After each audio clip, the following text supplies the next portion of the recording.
Hello YouTube! Welcome back to another wonderful, you guessed it, tie from Tennessee Sunday.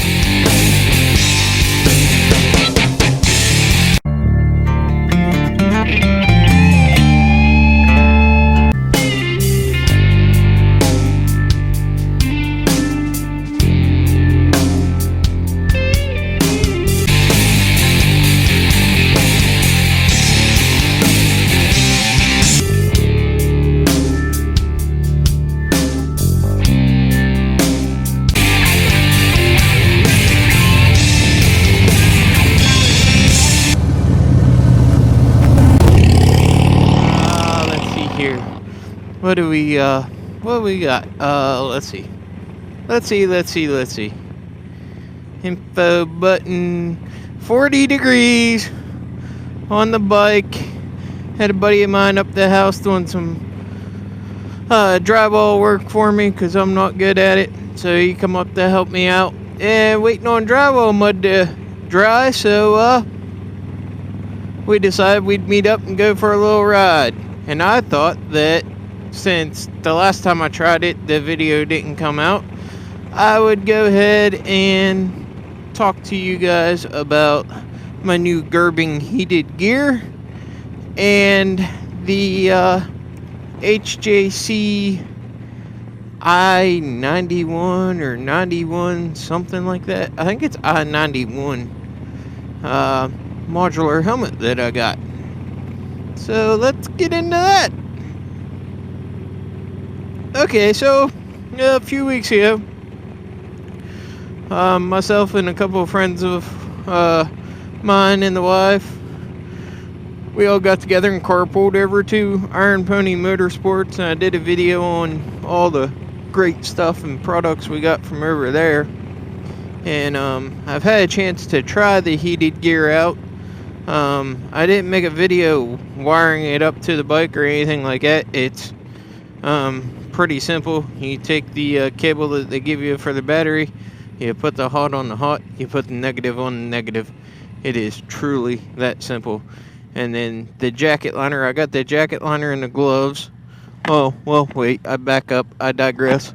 There's a chart, and you gotta put the right amperage fuse in the fusible link.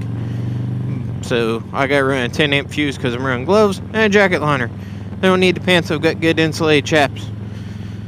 So, with that being said, I have had the opportunity to ride with the Gerbing heated gear a couple of times. I rode last Sunday after a meeting we had and stuff, and I tried to do the video.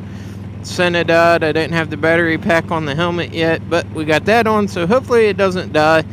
And at the same time, the first time I did, the audio sucked. It just, something was wrong with the mic. But I think we got that fixed. So maybe this will work. The Gerbing heated gear and the dual wireless controller. I don't know if you guys can see it right here on the handlebar. I just have it zip tied there. And then I have a dual controller down that I'm kind of sitting on because I need to find a way to mount it. I haven't come up with a way that I want to do that yet. It plugs into the jacket liner, and it's got digital numbers on it. I want to put it somewhere to where I can see the digital numbers to know what setting I'm on so I can judge it. But and know, you know, what settings do what and what temperatures.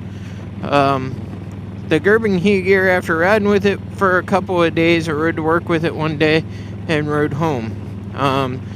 The first day that I rode with it, what I had done was I had a t-shirt on, then I put a hood sweatshirt on, then I put the jacket liner on.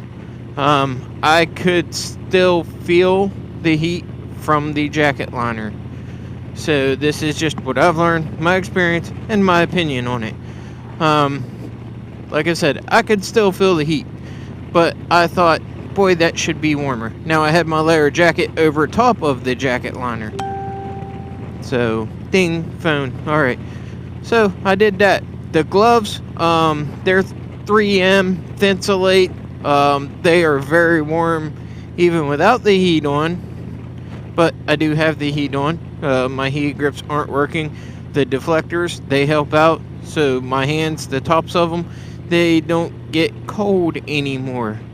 I will say that I have busted HDR's balls all the time for not riding enough in the wintertime with him having all the heated gear. Well, let me tell you something. I apologize, HDR, because this stuff is a pain in the ass to hook up and put on and all this and that. You were absolutely correct when you said that.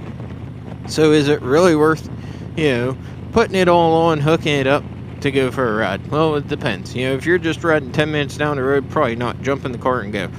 But if you're going to go out and you're going to ride all day, or you're going to go out, you're going to ride for 2 or 3 hours, like we're probably going to do now. It's 1 o'clock. I'd like to be home by 3:30. I got a couple of things to finish up at the house. So, yeah, it's worth it. Now, next thing is, how well does it work? Well, that depends on how you put it on, I believe. Because right now, the way that I have it on, I did that when I rode to work. I tried it a different way. I put the heated jacket liner on just over my t-shirt, and then put my hoodie on over the jacket liner. I bought a smaller size than what I would normally wear, because even the guy over at Iron Pony said, you're going to want that in contact with your skin. Put a t-shirt on, go. He said put something on over top of it to keep the heat in, which I didn't listen. I put the heat sweatshirt on because like a bunch of other people, worried about getting too hot. But it doesn't, and you have the controller, you can control the temperatures. It is kind of scary to me where I live at, because like right now it's 40 degrees. The day I rode to work, it was in the 30s. It even dropped down into the 20s. But my body didn't feel that cold. My body felt like it was a nice warm summer day. Like right now, it doesn't feel that bad. There's probably a little bit of wind you guys might be getting. I apologize for that. But that could be a plus and that could be a negative, because you're so warm and you're not thinking about what the road conditions are like. At least I was. But now I'm a little more conscious and aware of, what's going on, and I keep in the back of my mind, hey, there might be an ice patch here, or road might be wet there, or something like that. You never know this time of year. Is it worth the money? Absolutely. I called HDR up. I even called Be the Rider PA up. I said, holy cow, I can't believe I waited this long to buy that stuff. What a difference it makes, because those were two of the guys who told me, you need to go get this, you need to check it out. And I'm like, is it really worth the money? Yeah, it's definitely worth the money. So pros of it is it's going to keep you warm while you're riding down the road in cooler weather. I don't know how cold. Like I said, I got down to 26 on my way to work last Monday, and I was fine. And but road conditions, so that's up to you. And I know McStash did one. He was on his trike and it was 26 out.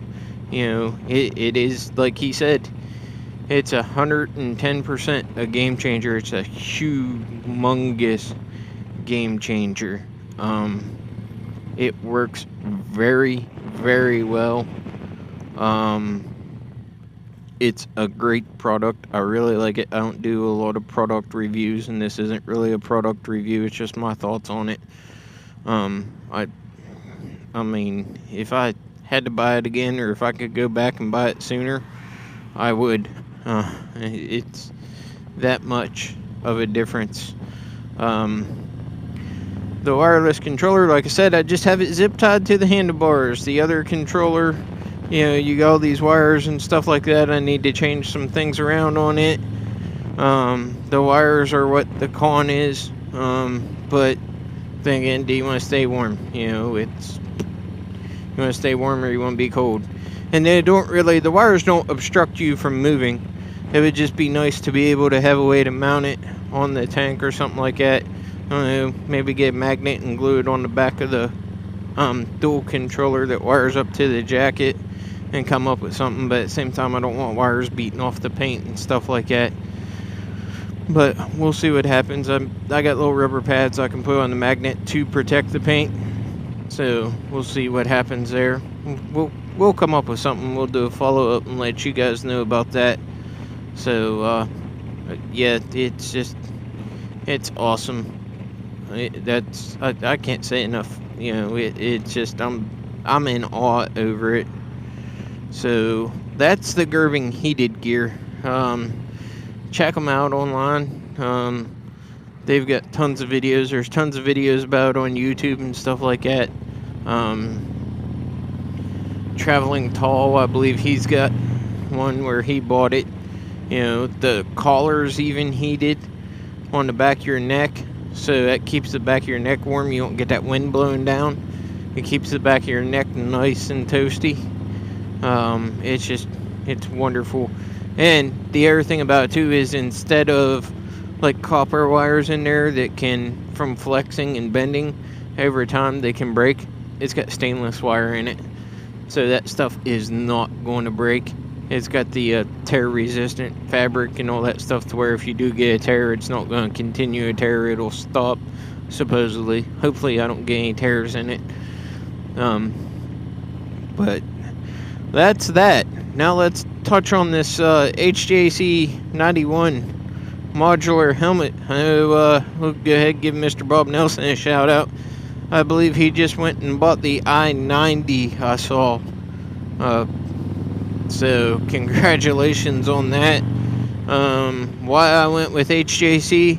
Well, a buddy of mine, you know, we were riding one day and we stopped and his helmet fell, and I picked it up for him. And I was like, oh my god, that thing's light. That's a modular? He was like, yep. I was like, woo! So I started looking, doing some research on them, and I was over at Iron Pony. They sell HJCs. So I looked. I picked up the HJC I91. I put it on. I was like, wow, that thing is just super, super, super light. I can't believe for a modular helmet how light this helmet is. It is just fantastic. It's got the sun visor. It comes down and everything. My buddy's has the sun visor that comes down here on the chin, so it interferes with your Senna. Mine's up on top, so that works. I don't think the sun visor portion is dark enough. The only one that I found dark enough is the Bell Pit Boss half helmet. That thing is wonderful for riding in the sun and stuff. I did get a pin lock with it. They were kind enough to install the pin lock for me.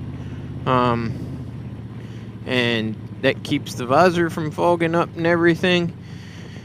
It's got some type of Bluetooth smart something in it, to where I guess there's another type of Bluetooth device that you can mount in the back of it and run your microphones. And I need to check and see. I'm gonna have some time off here. I'm gonna have a couple months off of work for some medical, and I'm gonna play with it and see if the Senna mic will fit in there. And then I don't need the boom mic, so I won't have that boom mic sticking out. It'd just be in the helmet constantly. That would be fantastic. I may do a video on that. If you're looking for a good lightweight modular helmet that's not going to break the bank, I mean, I know they've got a lot of different helmets out there, and you know, people buy the high dollar ones.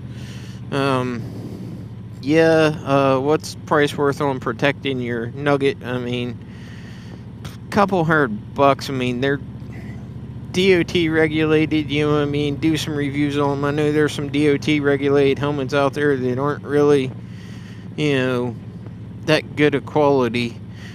But the research that I did on HJC personally, they got a pretty good solid product. They've been around in the game for a while. So I'm very, very happy. I've only rode a couple of times with it. I did buy a white helmet so I can be more visible, and maybe the white won't be so hot in the summertime, because black tends to hold the heat.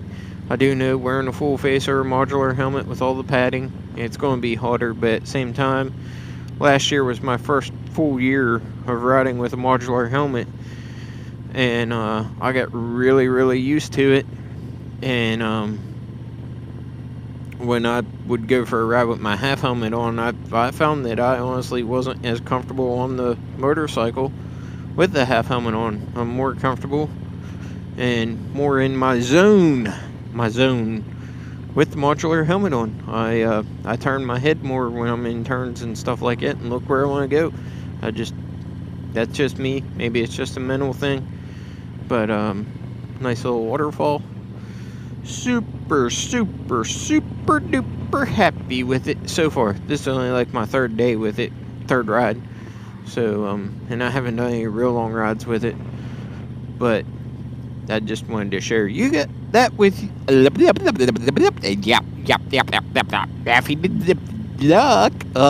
just wanted to share that with you guys.